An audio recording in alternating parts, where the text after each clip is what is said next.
हमारे अस्पताल कत्लगाहें बनते जा रहे हैं। इसका सबूत हालिया वाक़या है जो सनराइज हॉस्पिटल में पेश आया।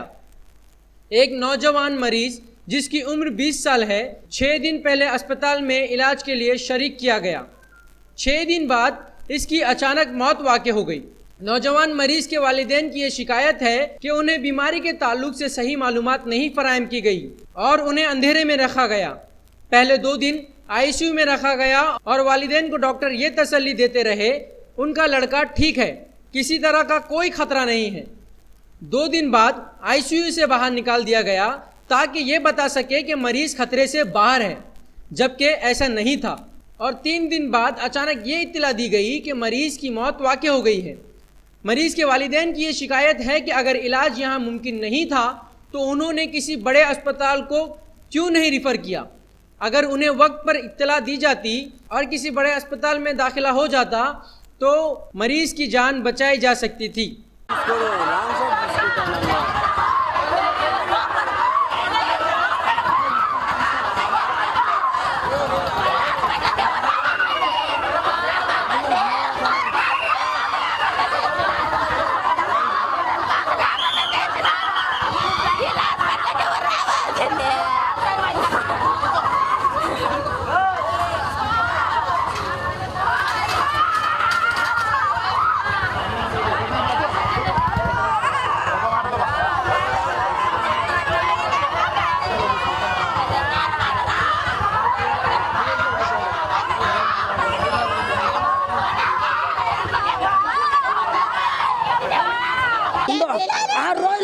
నా కొడుకోడు 6 రోజుల నుంచి చెప్పకూడదు.